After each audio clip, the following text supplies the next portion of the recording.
స్వాగతం. నేను మీ మహంతి. ముందుగా ముఖ్యాంశాలు. ఆటో డ్రైవర్ల కుటుంబాలు ఆర్థికంగా సామాజికంగా స్థిరపడేలా కూటమి ప్రభుత్వం కృషి చేస్తుందన్న సెంట్రల్ ఎమ్మెల్యే బోండా ఉమా. బాబాయ్ హోటల్ సెంటర్ నందు కొత్తగా ఏర్పాటు చేసిన ఆటో స్టాండ్ ను ప్రారంభించిన ఎమ్మెల్యే బోండా ఉమా.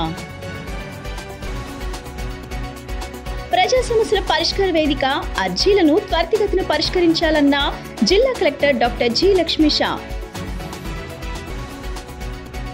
శ్రీ మల్లేశ్వర స్వామివారి ఆలయం నందు ఈ నెల 22 నుండి వచ్చే నెల 20 వరకు నెల రోజుల పాటు కార్యక్రమంలో బుధవారం ఉదయం ఆలయ చైర్మన్ బొర్రా రాధాకృష్ణ, ఆలయ కార్యనిర్వహణాధికారి సీనా నాయక్ దంపతులు పాల్గొని ప్రత్యేక పూజలు చేసిన వైనం. ఆటో డ్రైవర్ల కుటుంబాలు ఆర్థికంగా సామాజికంగా స్థిరపడేలా కూటమి ప్రభుత్వం కృషి చేస్తుందని సెంట్రల్ ఎమ్మెల్యే బోండా ఉమా స్పష్టం చేశారు. బాబాయ్ హోటల్ సెంటర్ నందు కొత్తగా ఏర్పాటు చేసిన ఆటో స్టాండ్ ను ఆయన ప్రారంభించారు. ఈ కొత్త ఆటో స్టాండ్ పలువురికి ఉపాధి దొరుకుతుందని ఆకాంక్షించారు. నియోజకవర్గంలోని 36వ డివిజన్ బాబాయ్ హోటల్ సమీపం వద్ద టీఎన్టీయూసీ సెంట్రల్ నియోజకవర్గ అధ్యక్షులు గరిమెల్ల చిన్న ఆధ్వర్యంలో నూతన ఆటో స్టాండ్ ప్రారంభోత్సవ కార్యక్రమం ఘనంగా జరిగింది. ఈ కార్యక్రమాన్ని ప్రభుత్వ whip central MLA Bonda Umamaheswara ప్రారంభించారు. సందర్భంగా ఆయన మాట్లాడుతూ ఎన్డీఏ ప్రభుత్వం అధికారంలోకి వచ్చిన తర్వాత కార్మికుల సంక్షేమం కోసం ముఖ్యమంత్రి నారా చంద్రబాబు నాయుడు అనేక చర్యలు చేపట్టారని తెలిపారు. ఆటో కార్మికులు, చిరు వ్యాపారులు ప్రభుత్వ అండతో ఆర్థికంగా బలపడుతున్నారని తెలిపారు. గతంలో 20 ఏళ్లుగా ఉన్న గ్రీన్ ట్యాక్స్ ను 3,000కు తగ్గిస్తూ అసెంబ్లీలో బిల్లు ఆమోదించారని ఆయన గుర్తు చేశారు. అలాగే ఆటో కార్మికులపై ఉన్న ఫైన్లు రద్దు చేసే దిశగా ప్రభుత్వం చర్య తీసుకుంటుందని చెప్పారు. ఆటో కార్మికుల సంక్షేమం కోసం జీవో నెంబర్ 21 రద్దుపై కూడా ప్రభుత్వ పరిశీలనలో ఉందని పేర్కొన్నారు. ఇటీవల రాష్ట్ర వ్యాప్తంగా సుమారు 3 లక్షల డ్రైవర్ల ఖాతాలో ప్రభుత్వం 15,000 రూపాయల చొప్పున జమ చేసిందని తెలిపారు. ఉచిత బస్సు సౌకర్యం కారణంగా ఆటో డ్రైవర్లకు ఎదురైన ఇబ్బందులు అధిగమించే చర్యలు కూడా ప్రభుత్వం చేపడుతుందని ఆయన తెలిపారు. ఈ కార్యక్రమంలో వెంకటేశ్వర, ఆటో స్టాండ్ అధ్యక్షులు రోసే, ప్రధాన కార్యదర్శి శ్రావణ, ఆటో యూనియన్ నాయకులు బాలాజీ, పత్తి అజయ్, మల్లికార్జున్, భాషా తదితరులు పాల్గొన్నారు.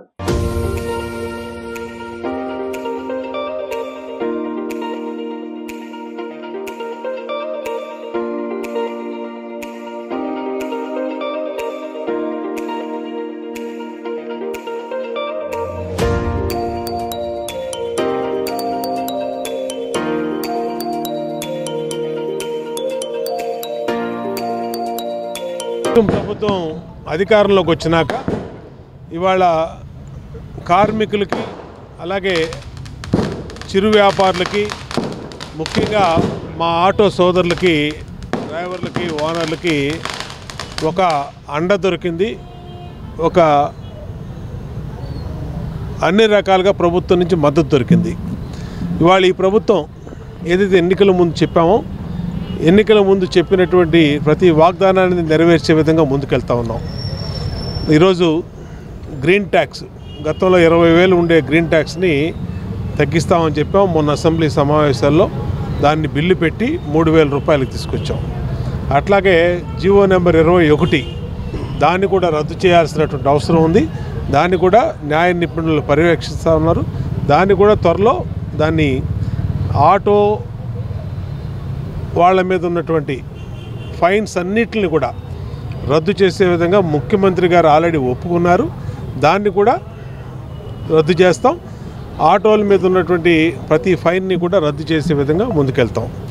అంతేకాకుండా డ్రైవర్ నేస్తం పేరు మీద మొన్ననే రాష్ట్రంలో దాదాపు 3 లక్షల మంది డ్రైవర్లు ఎవరైతే ఎన్రోల్మెంట్ చేసుకున్నారో వాళ్ళందరికీ కూడా 15,000 రూపాయలు వాళ్ళ ఖాతాల్లోకి వేసాం.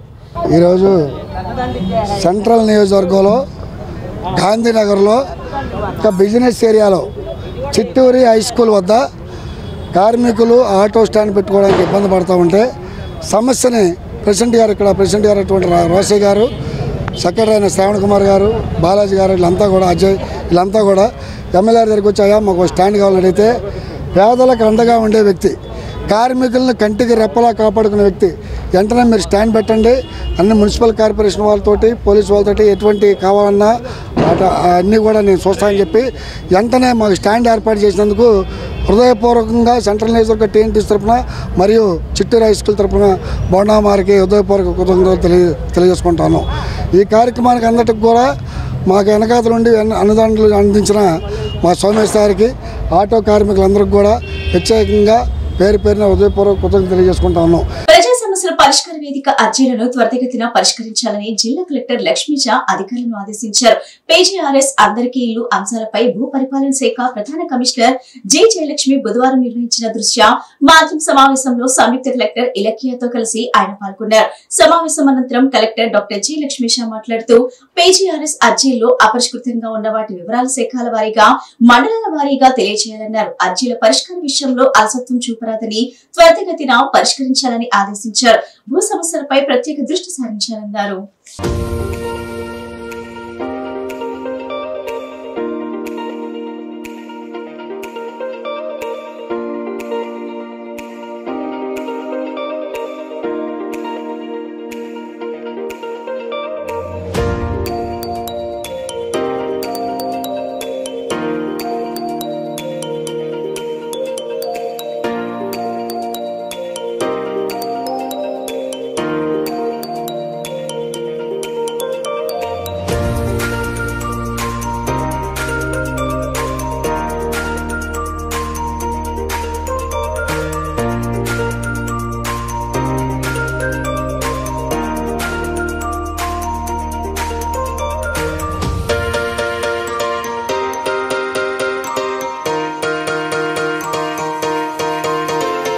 MOU యొక్క కాన్సెప్ట్ ఏంటంటే గౌరవ సీఎం గారు కానీ గౌరవ PM గారు కానీ concepts first thing entrepreneur in a family, number 2 Viksit Bharat 2047, Swarnandhra 2047. ఈ 2 కాన్సెప్ట్స్ మనం రీచ్ అవ్వాలంటే we have to work very hard. దానిలో భాగంగా మనం NIRD అనే ఒక సంస్థ ద్వారా ఆల్రెడీ NIRD అంటేనే చాలా ఇండియాలో one of the famous organisation and also many అంటే మనకు చాలా మంది తెలిసి ఉండవచ్చు. NRGS ఫండ్స్ కూడా NIRD ద్వారానే ఆపరేషన్ జరుగుతూ ఉంటాయి. అంతేకాకుండా ఎన్నో స్కీమ్స్ కూడా NIRD ద్వారానే ఆపరేషన్ జరుగుతుంది. అండ్ మన హానరబుల్ కలెక్టర్ గారు కూడా one of the product of NIRD అవడం మనకు చాలా అదృష్టం. అండ్ ఈ NIRD ద్వారా మా యొక్క కాన్సెప్ట్ ఏంటంటే కలెక్టర్ గారు ప్రతి మీటింగ్లో GDP పెరగాలి, పర్ క్యాపిటల్ ఇన్కమ్ పెరగాలి అంటారు. పర్ క్యాపిటల్ ఇన్కమ్ పెరగాలి అంటే నాకున్న కాన్సెప్ట్ నేను మొన్న సీఎం గారి మీటింగ్లో కూడా నేను చెప్పింది ఏంటంటే ఎక్కడైతే ఆల్రెడీ సెల్ఫ్ హెల్ప్ గ్రూప్స్ ఉన్నాయో సెల్ఫ్ హెల్ప్ గ్రూప్స్ని టార్గెట్ చేస్తా, రైతులను టార్గెట్ చేస్తా మనం వెళ్దామని 5-6 మీటింగ్స్ అయినాయి. బట్ మొన్న అగ్రిమెంట్ 15 days బ్యాక్ అవడం వల్ల మధ్యలో దసరా దీపావళి అన్ని హాలిడేస్ వస్తున్న వల్ల ఇక దీన్ని టార్గెటెడ్గా తీసుకుని మేము దీంట్లో చేసుకున్నది ఏంటంటే ఏకొల్లూరు మోడల్ ఆల్రెడీ మనకి యాస్పిరేషన్ బ్లాక్స్ కింద మనకు 2 ఉన్నాయి. కానీ దాంట్లో నాకు తెలిసి ఇబ్రహీంపట్నం యాస్పిరేషన్ బ్లాక్ కాదు, మరి ఎవరు ఇచ్చారో కానీ అది ఎందుకు వెళ్ళిందో కూడా నాకు అర్థం కాదు. శ్రీ దుర్గా మల్లేశ్వర స్వామి వారి ఆలయం నందు ఈ నెల 22 నుండి వచ్చే నెల 20 వరకు నెల రోజుల పాటు కార్యక్రమం జరుగును. బుధవారం ఉదయం ఆలయ చైర్మన్ బొర్రా రాధాకృష్ణ, ఆలయ కార్యనిర్వహణాధికారి సీనా నాయక్ దంపతులు పాల్గొని ప్రత్యేక పూజలు చేశారు. ఆలయ వైదిక కమిటీ స్థానాచార్యులు వి శివప్రసాద్ శర్మ హాజరై పూజలు నిర్వహించారు. బుధవారం ఉదయం 8 గంటలకు కాటక పారాయణాలు, శివ పంచాక్షరి, లక్ష్మీ గణపతి జపములు జరిగాయి. ప్రతిరోజు ప్రదోష కాలం నందు మహానివేదన, పంచహారతులు, చతుర్వేద స్వస్తి జరుగును. భక్తులచే ప్రతిరోజు సాయంత్రం 6:30 గంటలకు శ్రీ మల్లేశ్వర స్వామివారి ఆలయ ప్రాంగణం వద్ద దీపోత్సవం జరుగును.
పేదవారికి ముఖ్యమంత్రి సహాయ నిధి ఒక వరంగా మారిందని సెంట్రల్ నియోజకవర్గం ఎమ్మెల్యే బోండా ఉమేశ్వరరావు అన్నారు.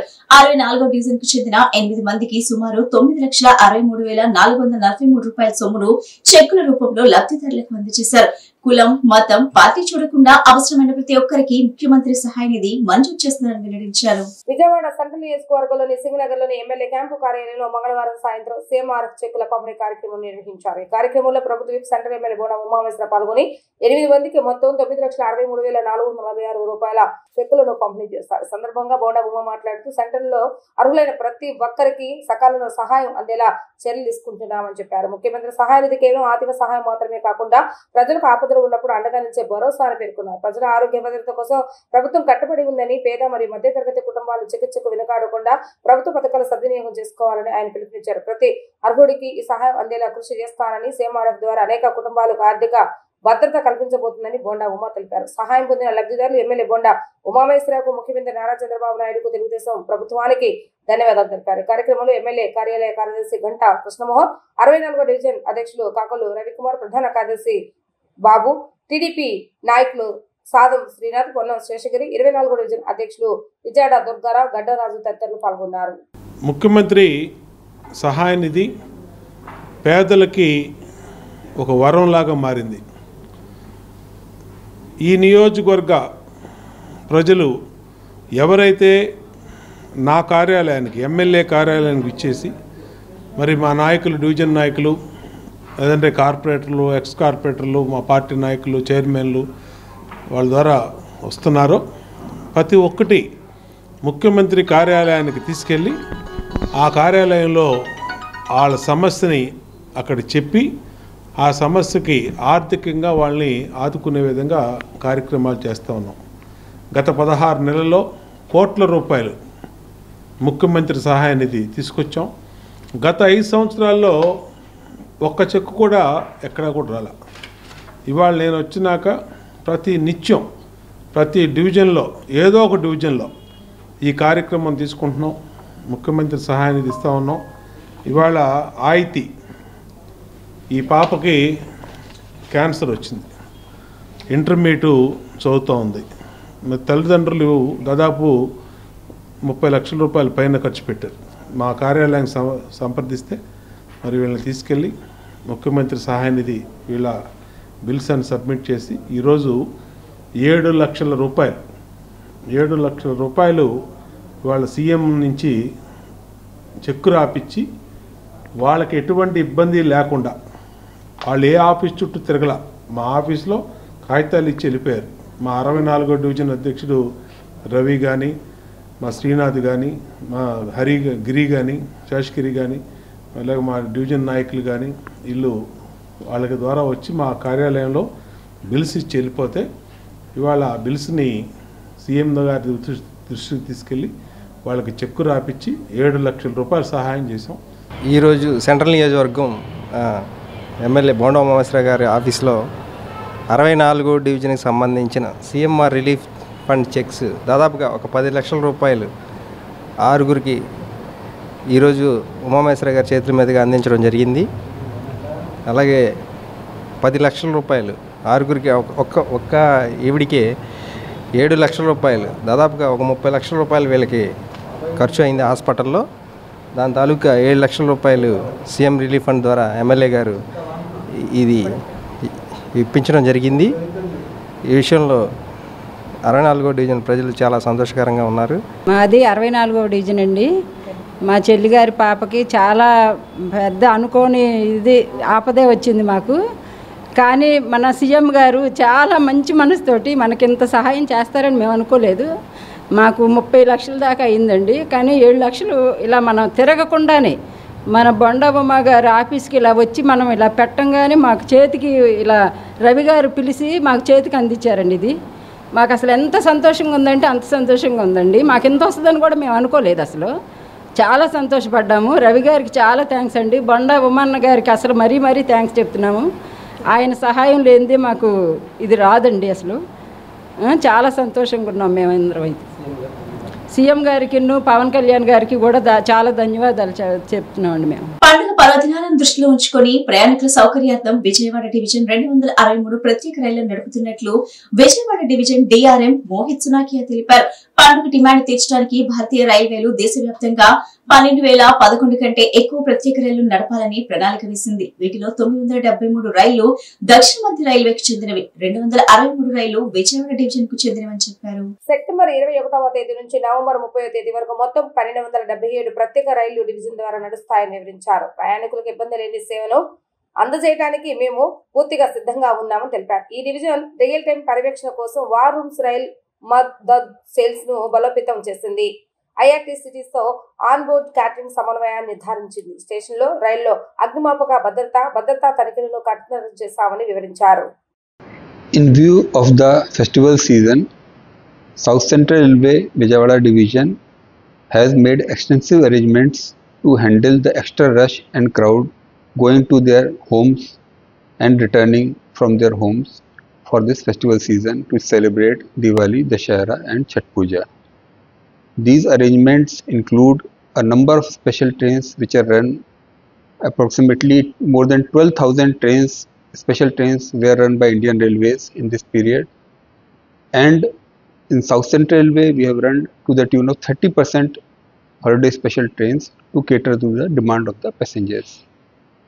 Further, we have established a war room in every division including Vijayawada to address the immediate concerns of the passengers who are travelling to their destinations, to support them regarding various issues regarding crowding, regarding water, cleanliness, and it has handled all the situations very comfortably over this period.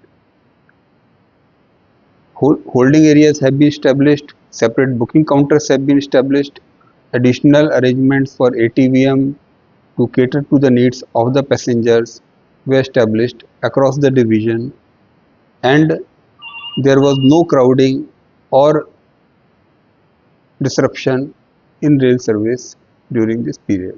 So in addition to the special trains, we have augmented the existing train services with extra coaches and catered to the need of the passengers, and we will continue to do as the festival season is not over.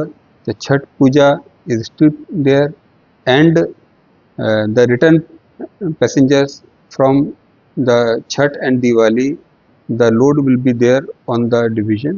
So for this we are fully prepared, and we hope to provide best and comfortable reliable service to the passengers. రైతుల ఆర్థిక భద్రత, సాగునీరు, ఎరువులు, marketing సదుపాయాలు, పశు సంపద అభివృద్ధి వంటి రంగాల్లో ప్రభుత్వం పటిష్టమైన చర్యలు చేపట్టిందని సెంట్రల్ ఎమ్మెల్యే బోండా ఉమ అన్నారు. రైతుల సంక్షేమమే తన ప్రభుత్వ ప్రధాన లక్ష్యమని చెప్పారు. రైతుల సంక్షేమం కోసం, వారి అభివృద్ధి కోసం ప్రాథమిక వ్యవసాయ సహకార పరిమితి బ్యాంక్ నూతన కార్యవర్గ సభ్యులను కృషి చేయాలని కోరారు. 64వ డివిజన్లో విజయ కుందవారి కండ్రికా సంఘం లిమిటెడ్ ప్రాథమిక వ్యవసాయ సహకార పరిమితి బ్యాంక్ నూతన కార్యవర్గ ప్రమాణ స్వీకార కార్యక్రమం బుధవారం ఉదయం ఘనంగా జరిగింది. కార్యక్రమంలో తెలుగుదేశం పార్టీ సీనియర్ నాయకులు సాధం శ్రీనాథ్, బ్యాంక్ చైర్మన్ గా పొన్నం శేషగిరి, దేవిరెడ్డి చంద్రశేఖర్ రెడ్డి డైరెక్టర్లుగా బాధ్యతలు స్వీకరించారు. ఈ కార్యక్రమానికి ముఖ్య అతిథిగా ప్రభుత్వ whip central MLA Bonda Umamaheswararao హాజరై నూతన కార్యవర్గ సభ్యులతో ప్రమాణ స్వీకారం చేయించారు. ఈ సందర్భంగా బోండా ఉమా మాట్లాడుతూ కూటమి ప్రభుత్వం అధికారంలోకి వచ్చిన తర్వాత రైతులకు భద్రతా భరోసా కలిగిందన్నారు. గత 16 నెలల్లో ప్రభుత్వం రైతుల సంక్షేమం కోసం అనేక కార్యక్రమాలను చేపట్టిందని తెలిపారు.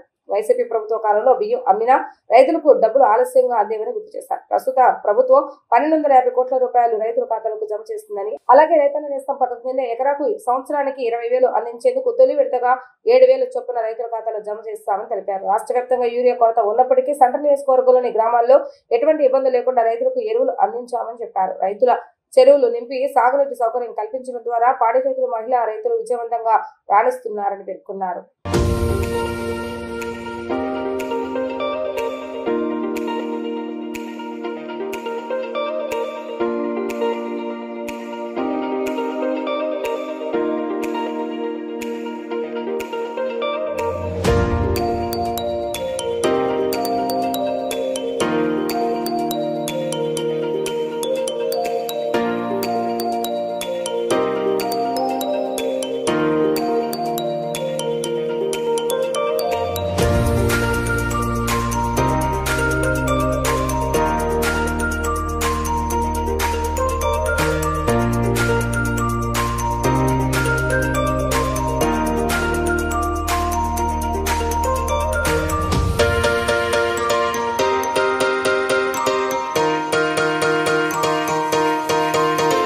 తెలుగుదేశం ప్రభుత్వం అధికారంలోకి వచ్చినాక రైతులకి ఒక భద్రత, ఒక భరోసా దొరికింది. గత 16 నెలల్లో రైతన్నలు అన్ని రకాలుగా కూడా ఆదుకోవడానికి ఈ ప్రభుత్వం అన్ని ప్రయత్నాలు చేసింది. అన్ని ప్రయత్నాల్లో రైతన్నలు సంతోషంగా ఉన్నారు. ముఖ్యంగా గత ప్రభుత్వంలో బియ్యం, ధాన్యం అమ్ముకుంటే డబ్బులు కూడా వచ్చేయవు. అలాంటిది ధాన్యం బకాయిలన్నీ కూడా దాదాపు 1250 కోట్లు ధాన్యం బకాయిలు రైతులకి చెల్లించాం. అంతేకాకుండా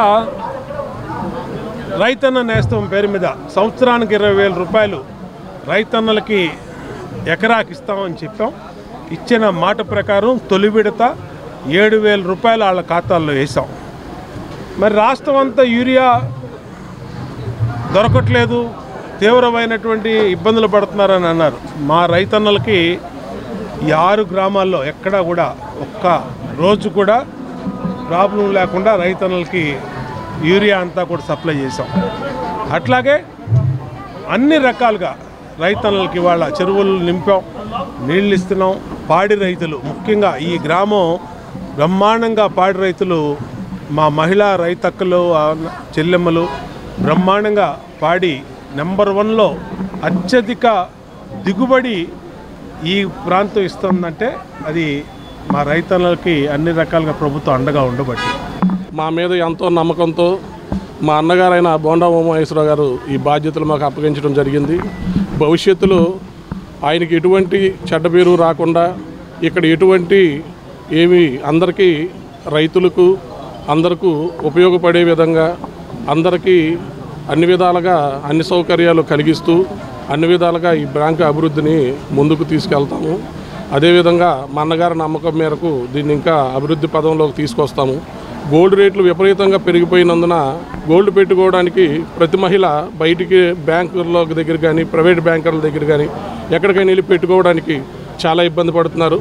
అదేవిధంగా మన గ్రామంలో లాకర్ సిస్టమ్ ఏర్పాటు చేసి అదే లాకర్ సిస్టమ్ నుండి అందరూ గోల్డ్ పెట్టుకోవడానికి కానీ గోల్డ్ లోన్లు తీసుకోవాలంటే బయట గోల్డ్ లోన్ తీసుకోవాలన్నా కానీ ఈరోజు ఎవరిని నమ్మలేని పరిస్థితి.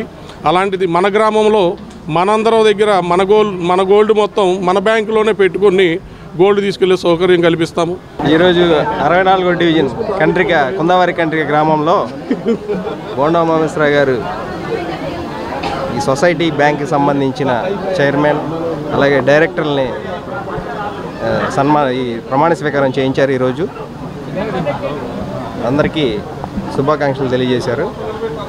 ప్రత్యేకంగా 64వ డివిజన్ తరపు నుంచి శ్రీనాథ్ గారికి, చైర్మన్ శ్రీనాథ్ గారికి, పొన్నం శేషగిరి గారికి, దేవిరెడ్డి చంద్రశేఖర్ గారికి 64వ డివిజన్ తరపున మా తరపు నుంచి కూడా ఆర్థిక శుభాకాంక్షలు తెలియజేస్తూ సెలవు తీసుకుంటాం. తెలుగుదేశం పార్టీ ప్రభుత్వం అంటేనే అభివృద్ధికి మారుపేరు అని తూర్పు నియోజకవర్గం ఎమ్మెల్యే గద్దె రామ్మోహన్ పేర్కొన్నారు. సింగ్ నగర్ ఫ్లైఓవర్, బస్టాండ్ దగ్గర ఉన్న ఫ్లైఓవర్, కనకదుర్గమ్మ గుడి దగ్గర ఉన్న ఫ్లైఓవర్, బెన్ సర్కిల్ దగ్గర ఫ్లైఓవర్లు అన్ని తమ ప్రభుత్వ హయాంలోనే నిర్మాణం జరిగాయన్నారు. రానున్న కాలంలో కూటమి ప్రభుత్వం ఆధ్వర్యంలో మరిన్ని అభివృద్ధి కార్యక్రమాలకు శ్రీకారం చుట్టనున్నామని ఎమ్మెల్యే గద్దె రామ్మోహన్ చెప్పారు. తెలుగుదేశం పార్టీ ప్రభుత్వం అంటేనే అభివృద్ధికి మారుపేరు అని తూర్పు నియోజకవర్గ ఎమ్మెల్యే గద్దె రామ్మోహన్ చెప్పారు. నిన్న సాయంత్రం తూర్పు నియోజకవర్గ పరిధిలోని 5వ డివిజన్ కిస్తురాజపురంలోని ఆసియం చర్చి దగ్గర 10 లక్షల రూపాయల అంచనా వ్యయంతో చేపట్టిన అధునాతన స్ట్రీట్ లైట్లను తూర్పు నియోజకవర్గ ఎమ్మెల్యే గద్దె రామ్మోహన్ ప్రారంభించారు. ఈ సందర్భంగా ఆయన మాట్లాడుతూ విజయవాడ అభివృద్ధి అంతా తెలుగుదేశం పార్టీ ప్రభుత్వ హయాంలో, ముఖ్యమంత్రి నారా చంద్రబాబు నాయుడు హయాంలో జరిగిందని అన్నారు. విజయవాడ నగరంలోని సింగనగర్ ఫ్లైఓవర్, బస్టాండ్ దగ్గర ఉన్న ఫ్లైఓవర్, కనకదుర్గమ్మ గుడి దగ్గర ఉన్న ఫ్లైఓవర్, బెన్ సర్కిల్ దగ్గర ఫ్లైఓవర్ అన్ని తమ ప్రభుత్వ హయాంలో నిర్మాణం జరిగాయని తెలిపారు. నగరంలోని కాలువలపై వంతెనలు తెలుగుదేశం పార్టీ ప్రభుత్వ హయాంలోనే నిర్మాణం చేస్తామని తెలిపారు. నగరంలోని ప్రధాన రహదారులని విస్తరించి నిర్మాణం చేయడమే కాకుండా అనేక కొత్త రహదారులు నిర్మాణం చేసిన ఘనత కూడా ముఖ్యమంత్రి నారా చంద్రబాబు నాయుడుదేనని చెప్పారు. పంటకాలువ road, tower line road, Prasadampadu నుంచి ఆటో నగర్కు వచ్చేందుకు రహదారితో పాటు ఎన్నో కొత్త రోడ్లను నిర్మాణం చేస్తామన్నారు. కొండ ప్రాంతాల్లో మెట్లు, రైలింగ్ తో పాటుగా త్రాగునీటి పైపులు, రిజర్వాయర్లు నిర్మాణం చేసిన కూడా తమ ప్రభుత్వమేనని చెప్పారు. అభివృద్ధి పనులతో పాటుగా నగరాన్ని సుందరంగా తీర్చిదిద్దుతున్నామని అన్నారు. రానున్న కాలంలో కూటమి ప్రభుత్వ ఆధ్వర్యంలో మరిన్ని అభివృద్ధి కార్యక్రమాలకు శ్రీకారం చుట్టామని ఎమ్మెల్యే గద్దె రామ్మోహన్ చెప్పారు.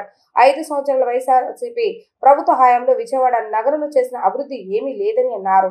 క్రీస్తురాజపురం ఈ రోడ్డుకి అత్యధిక ప్రాధాన్యత ఉన్న రోడ్డు.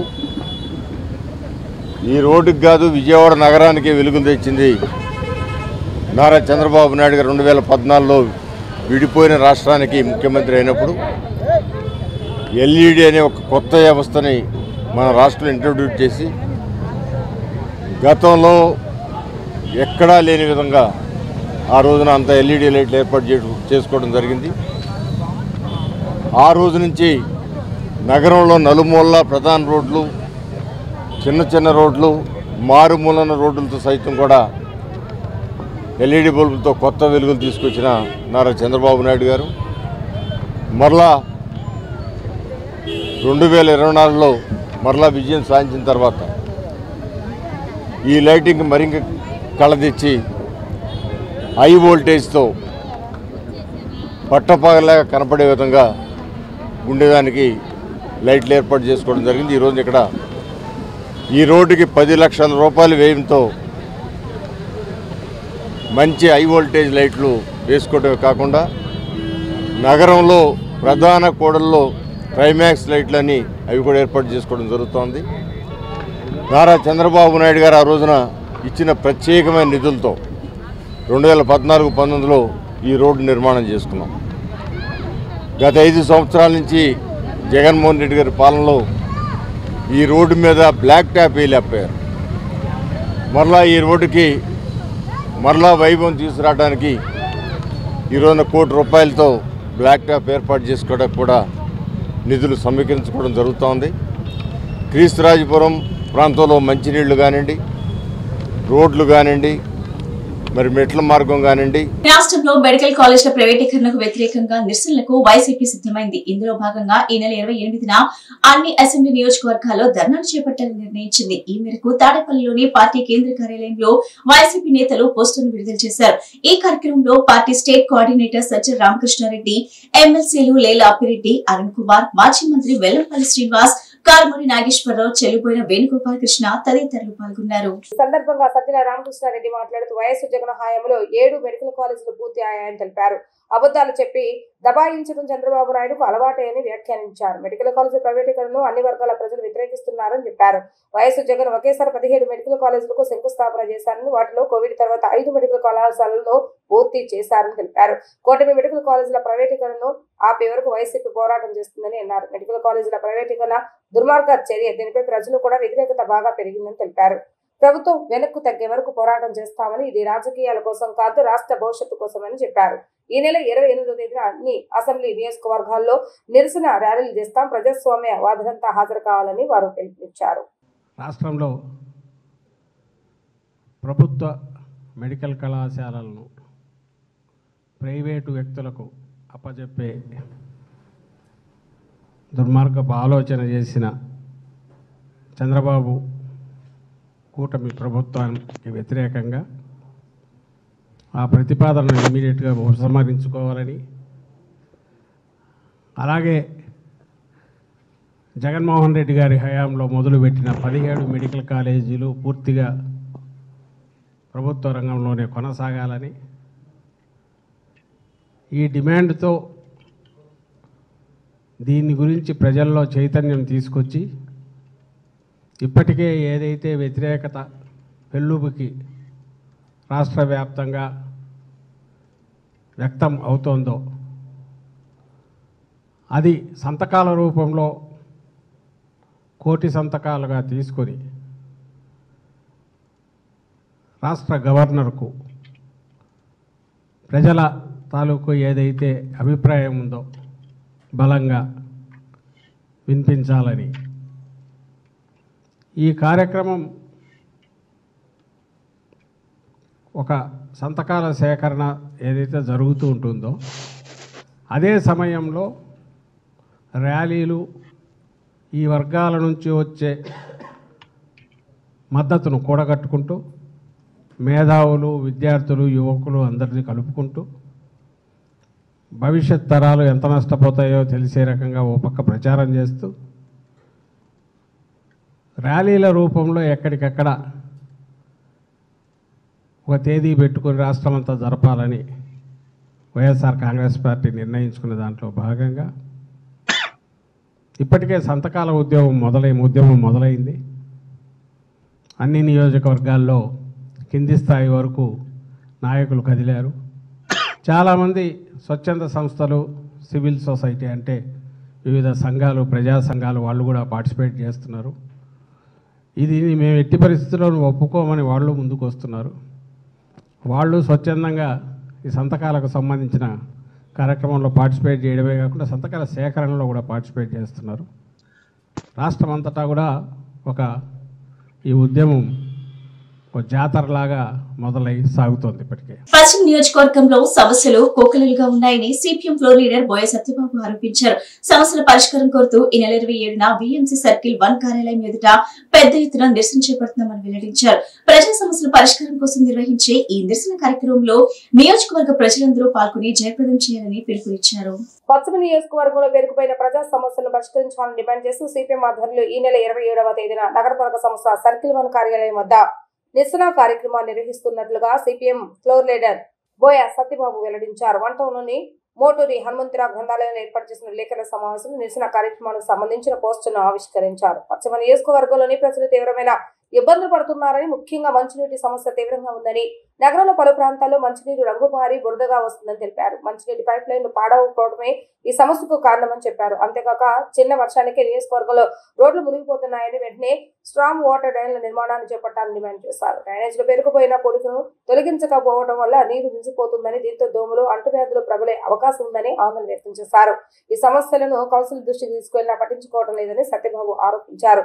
కొండ ప్రాంతాల్లో రిటర్నింగ్ వాళ్లు కూలిపోయాయని, కొత్తగా నిర్మించినవి కూడా పూర్తి కాలేదని చెప్పారు. 15 సంవత్సరాల క్రితం వేసిన భూగర్భ డ్రైనేజీ లైన్లను ఇప్పటి వరకు వినియోగంలోకి తీసుకురాలేదని, వాటిని వెంటనే అందుబాటులోకి తీసుకురావాలని కోరారు. విజయవాడ పశ్చిమ నగర ప్రజల సమస్యల పరిష్కారం కోరుతూ ఈ నెల 27వ తేదీన సర్కిల్ 1 కార్యాలయం వద్ద సిపిఎం ప్రజా ఆందోళన కార్యక్రమం నిర్వహిస్తున్నాం. ముఖ్యంగా పశ్చిమ నగరంలో మంచినీటి కాలుష్యం, మంచినీరు రంగుమారి బురదగా మురుగునీరు వస్తుంది. ఈ విషయమై ప్రజలు పలుమార్లు ఫిర్యాదులు చేస్తున్నా పరిష్కారం కావడం లేదు. మంచినీటి పైప్ లైన్లు మురుగు కాలువల్లో, డ్రైనేజీల దగ్గరలో ఉండడం, అలాగే పాత పైప్ లైన్లు అవడం వల్ల ఈ సమస్య ఉత్పన్నమవుతుంది. దీన్ని అమృత్ పథకం అనే పేరుతో మరి వాటర్ మీటర్లు పెట్టేదానికి హడావుడి చేసినటువంటి పాలకులు మరలా ఈ పైప్ లైన్లు మార్పు చేసి మురుగునీరు రాకుండా నివారించే చర్యలు మాత్రం చేపట్టడంలో విఫలమయ్యారు. మరోవైపు చిన్నపాటి వర్షాలకే ఈ పశ్చిమ నియోజకవర్గం మొత్తం కూడా జలమయం అవుతుంది, చెరువులను తలపిస్తుంది. గత నెల రోజుల క్రితం మరి 2 వ్యక్తులు ఈ పశ్చిమ నియోజకవర్గంలోనే ఈ చెరువులు తలపించిన రోడ్లలో మరణించిన పరిస్థితి కూడా మనం చూసాం. ఈరోజు ఈ పశ్చిమ నగరంలో వర్షాలు వస్తే ప్రజలు బయటికి రాని పరిస్థితి. దీనికి ప్రధానమైన కారణం స్ట్రాంగ్ వాటర్ డ్రైన్ నిర్మాణాలు, అలాగే రెగ్యులర్గా ఇటువైపు ఉన్నటువంటి గాంధీ హిల్ నుంచి నైజాం గేట్ దగ్గర, అలాగే మిల్క్ ప్రాజెక్ట్ దగ్గర ఉన్నటువంటి రైల్వే ట్రాక్ల కింద భాగంలో ఉన్న ట్రంక్ లైన్లో ఉన్నటువంటి షిల్ట్లు తొలగించకపోవడం, ముఖ్యమైన అంశం బుడమేరు కెనాలు మెయింటెనెన్స్ చేయకపోవడం, దానికి ఇరువైపులా రిటైనింగ్ వాల్ నిర్మాణం చేపట్టకపోవడం, అలాగే ఇంటర్నల్గా ఉన్నటువంటి డ్రైనేజీ వ్యవస్థని ఎప్పటికప్పుడు షిల్డ్ని తొలగించకపోవడం, ఇటువంటి ముఖ్యమైన అంశాలు కూడా ఈ ముంపుకు సంబంధించిన సమస్య వెన్నాడుతుంది. అన్ని వర్గాల ప్రజలను సమస్యలపై సానుకూలంగా స్పందిస్తున్న కూటమి ప్రభుత్వం గత ఎన్నో ఏళ్లుగా పరిష్కారం కాని తమ సమస్యను పరిష్కరించే దిశగా పనిచేయడం ఎంతో సంతోషకరమని the Vijayawada working journalist mutually aided cooperative house building society limited సభ్యులు తెలిపారు. ప్రభుత్వానికి భారం లేకుండా ఇళ్ల నిర్మాణం చేపట్టి నిర్మాణ ఖర్చులు కేటాయించినట్లయితే పాత్రికేయులు సొంతింటి కల సాకారం అవుతుందని ఆశాభావం వ్యక్తం చేశారు. The Vijayawada working journalist cooperative house building society ఆధ్వర్యంలో బాలసు భవన్ అత్యవసర సర్వసభ్య సమావేశం నిర్వహించారు. ఈ సమావేశంలో పాత్రికేయులకు ప్రభుత్వం ఇల్లు నిర్మించి ఇవ్వాలని ఏకగ్రీవ తీర్మానం చేశారు. ఈ సందర్భంగా సొసైటీ సభ్యులు మాట్లాడుతూ ముఖ్యమంత్రి నారా చంద్రబాబు నాయుడు నేతృత్వంలోని టీడీపీ ప్రభుత్వం 2019లో జారీ చేసిన జీవో ఆర్టీ నెంబర్ 377ను అనుసరించి విజయవాడ రూరల్ మండలం నున్న గ్రామంలో పాత్రికేయులకు రాష్ట్ర సమాచార పౌర సంబంధాల శాఖ పర్యవేక్షణలో గృహ నిర్మాణ శాఖ ద్వారా ఇల్లు నిర్మించి ఇవ్వాలని విజ్ఞప్తి చేశారు. రాష్ట్ర ప్రజల సమస్య పరిష్కార విషయంలో సానుకూల దృక్పథంతో వ్యవహరిస్తున్న ప్రభుత్వం తమ దీర్ఘకాల సమస్యను పరిష్కరించాలని కోరారు. 18 సంవత్సరాల క్రితం 150 మంది సభ్యులతో ఏర్పడిన the Vijayawada working journalist cooperative house building సొసైటీకి 2008లో విజయవాడ రూరల్ మండలం నున్న గ్రామ రెవెన్యూ పరిధిలో నాటి ప్రభుత్వం జీవో నెంబర్ S నెంబర్ 480 ద్వారా 3.45 ఎకరాల కేటాయించిన విషయాన్ని గుర్తు చేశారు. 2024 ఎన్నికల్లో తెలుగుదేశం పార్టీ సారథ్యాన కూటమి ప్రభుత్వ అధికారంలోకి వచ్చిన దర్మిల తన నియోజకవర్గ పరిధిలోని ఈ సమస్యను ప్రభుత్వ గన్నవరం శాసనసభ్యులు యాలగడ్డ వెంకట్రావు గత 2 శాసనసభ సమావేశాలను ప్రభుత్వ దృష్టికి తెచ్చి పరిష్కరించవలసిందిగా విన్నవించినట్లు పట్ల కృతజ్ఞతలు తెలిపారు. ముఖ్యమంత్రి నారా చంద్రబాబు నాయుడు దృష్టికి తీసుకెళ్లి గృహ నిర్మాణ శాఖ ఆధ్వర్యంలో ఇల్లు నిర్మిస్తామని స్పష్టమైన హామీ ఇచ్చిన సమాచార పౌర సంబంధాల గృహ నిర్మాణ శాఖ మంత్రి కొలుసు పార్థసారథికి ధన్యవాదాలు తెలిపారు. రాష్ట్రంలో గృహ నిర్మాణాలపై త్వరలో జరగనున్న మంత్రివర్గ ఉపసంఘం సమావేశంలో ఈ విషయం పైన చర్చించి సానుకూల నిర్ణయం తీసుకోవడం ద్వారా సొసైటీ ఏకగ్రీవ నిర్మాణాన్ని ముఖ్యమంత్రి నారా చంద్రబాబు నాయుడు దృష్టికి తీసుకువెళ్లాలని కోరారు. ఈరోజు Vijayawada working journalist mutual aided cooperative house building society limited 2007లో ఏర్పడింది. 2008లో ఆనాటి ప్రభుత్వం ఈ సొసైటీకి భూమి కేటాయించింది నున్న పరిధిలో. 2019లో టీడీపీ ప్రభుత్వం టిడ్కో ద్వారా ఆ సొసైటీ సభ్యులకి కేటాయించిన స్థలంలో ఇల్లు కట్టివ్వాలని మరో జీవో కూడా ఇచ్చింది. అయితే నాటి నుంచి ఇప్పటి వరకు కూడా అది కార్యరూపం దాల్చలా. ఈ ప్రభుత్వం వచ్చిన తర్వాత గౌరవ శాసనసభ్యులు వెంకట్రావు గారు 2 సార్లు అసెంబ్లీలో ఈ విషయాన్ని లేవనెత్తారు. 20 సంవత్సరాల కళని సాకారం చేయవలసిందిగా ప్రభుత్వాన్ని కోరారు. మంత్రి పార్థసారథి అసెంబ్లీ వేదికగా సానుకూలంగా స్పందించారు. వివిధ వర్గాలకి ఇప్పుడున్నటువంటి కూటమి ప్రభుత్వం, చంద్రబాబు నాయుడు నేతృత్వంలోని కూటమి ప్రభుత్వం చాలా సానుకూలంగా వ్యవహరిస్తోంది. వివిధ వర్గాల సమస్యలని సానుభూతితో అర్థం చేసుకొని పరిష్కరించే దిశగా ఈ ప్రభుత్వం ఒక వాతావరణంలో పనిచేస్తోంది. ఇన్ని ఏళ్ల పాటు ఎదురు చూస్తున్నటువంటి పాత్రికేయులకు కూడా కేటాయించినటువంటి స్థలంలో ఇళ్ల నిర్మాణం చేపట్టి ఇవ్వవలసిందిగా ప్రభుత్వాన్ని విజ్ఞప్తి చేస్తున్నాం.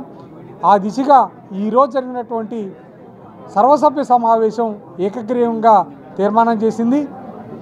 ప్రభుత్వానికి భారం లేకుండా ఇళ్ల నిర్మాణం చేపట్టి నిర్మాణ ఖర్చుకి కేటాయించినట్లయితే పాత్రికేయులు ఇళ్ల కళ ఫలిస్తుంది, ప్రభుత్వం మీద భారం లేకుండా ఉంటుంది, రాష్ట్రం మొత్తం కూడా ఇది ఒక రోల్ మోడల్గా ఉంటుందని ప్రభుత్వానికి విజ్ఞప్తి చేస్తూ తక్షణమే దీని కార్యాచరణ దిశగా కదలాలని ప్రభుత్వానికి విన్నవిస్తున్నాం.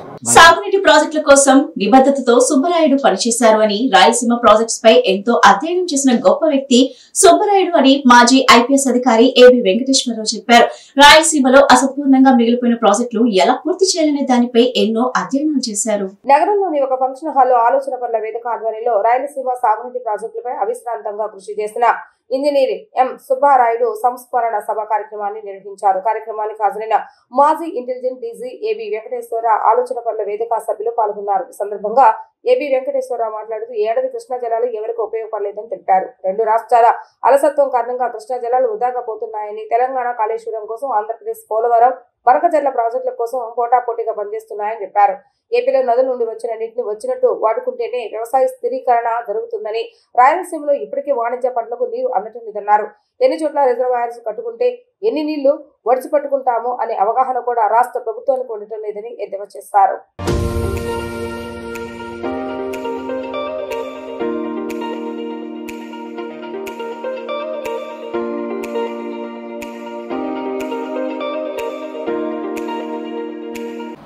జన్మనిచ్చింది. అటువంటి ప్రతిభావంతులు,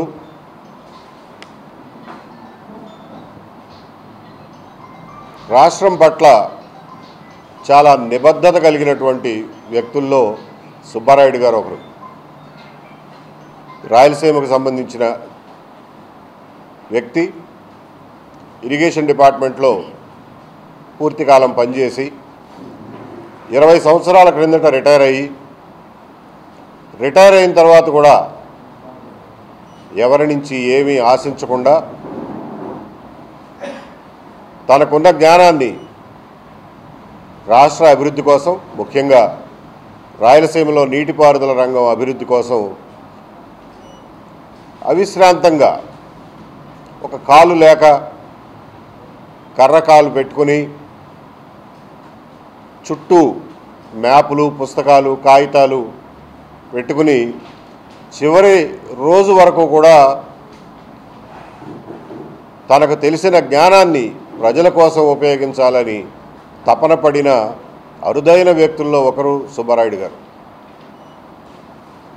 ఇది మేము ఆయన్ని ఈ మధ్యకాలం కలిసినప్పుడు మా అందరం కళ్ళారా చూసే అదృష్టం కలిగింది, ఆయనతో కాసేపు మాట్లాడే అదృష్టం కలిగింది.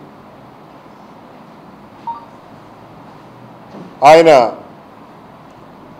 రాయలసీమలో ఇప్పటికీ అసంపూర్తిగా ఉన్న నీటిపారుదల రంగ విషయంలో నిర్ణయాలు, సరే ప్రాజెక్టులు అసంపూర్తిగా ఉండడం అనేది జరిగేదే, దాని గురించి రాజకీయ నాయకులు మాలాంటి ఆలోచన పరులు మాట్లాడుతూనే ఉన్నాం. నిశ్చితంగా మైక్రో లెవెల్లో ప్రభుత్వానికి సూచనలు చేస్తూనే ఉన్నాం. విన్న కాడికి వింటున్నారు, లేని వదిలేస్తున్నారు. వార్త ముగించే ముందు ముఖ్యాంశాలు మరోసారి.